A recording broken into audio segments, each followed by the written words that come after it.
కొడుకు పోషిస్తాడు. తల్లిని కొడుకు పోషిస్తాడా? చాలా భ్రమలో ఉన్నారు.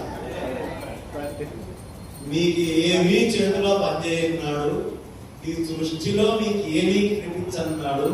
అగాధమైన అంధకారం అనేటటువంటి గర్భనరకాన్ని అనుభవించేనాడు. తల్లి మనందరినీ పోషించిందా లేదా? ఆమె అన్ని ఇచ్చిన తర్వాత ఆమెను పోషిస్తున్నావా? ఆమెకు సేవ చేస్తున్నావు. రుణం తీర్చుకోలేని సేవ చేస్తున్నావు. కాబట్టి తల్లిని ఎవరు పోషించలేడు. ఏం చేయగలడయ్యా? సేవ చేసుకోగలడు. అమ్మా, ఇంత వాక్యాన్ని, ఇంత శరీరాన్ని, ఈ చేతుల్ని, కాళ్ళని అన్నింటినీ నాకు ఇచ్చావు. నీ వల్ల కదా ఈ శరీరాన్ని నువ్వు ఇవ్వడం వల్ల ఇవాటి రోజున నేను చక్కగా ధర్మాన్ని ఆచరించగలుగుతున్నా, ఏదో గోసేవ అంటూ చేయగలుగుతున్నా. ఈ శరీరాన్ని తల్లిదండ్రులైనటువంటి మీరు ఇవ్వడం వల్లే కదా నేను ఏదో 4 రూపాయలు సంపాదించగలుగుతున్నా.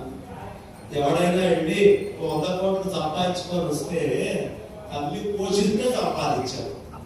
కాబట్టి నువ్వు సేవే చేయగలవు. కాబట్టి నీకు డబ్బు కావాలి అన్నా, ధర్మం కావాలన్నా, అర్థం కావాలన్నా తల్లించిన శరీరం. అబ్బే లేదండి, నేను 4 పిల్లల్ని కన్నాను, 10 మంది పిల్లల్ని కన్నాను. ఎప్పుడు కన్నావు? తల్లి శరీరం ఇస్తే కన్నావు. నీకు కామము అనేటువంటిది తీరింది అన్నా, తల్లి అనుగ్రహిస్తేనే తీరిందయ్యా. తల్లిదండ్రుల దయ ఉంటే తీరింది. బాగుందండి, నేను గొప్ప సన్యాసిని అయ్యాను, నేను ఇప్పుడు మోక్షాన్ని సాధిస్తాను. అది కూడా తల్లి శరీరం ఇస్తేనే. ధర్మ, అర్థ, కామ, మోక్షాలు 4 తల్లిదండ్రులు శరీరాన్ని ఇస్తేనే మనం సాధించగలం. కాబట్టి వాళ్ళకి సేవ చేయగలమేమో కానీ వాళ్ళని పోషణ, వాళ్ళ రక్షణ ఇవేమి మనం చేసేది కాదు. కాబట్టి వాళ్ళని మనం చూస్తున్నాం. మరి ఎప్పుడైనా భార్యకి, భర్తకి గొడవ వస్తుంది. గొడవ వచ్చినప్పుడు ఓ రోజు పెళ్ళాం వండి పెట్టని రోజు ఉంటుంది. ఉంటుందా ఉండదా? ప్రతివాడి జీవితంలో ఉంటుంది. అడిగి వాడు నేను ఉండకపోలేదు.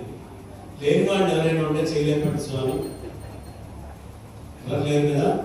అడిగి వంట లేకపోతే బయట నుంచి ఆవిడ పక్కన ఉంటే అందుకని చేయలేదు. లేదంటే రాత్రికి భోజనం.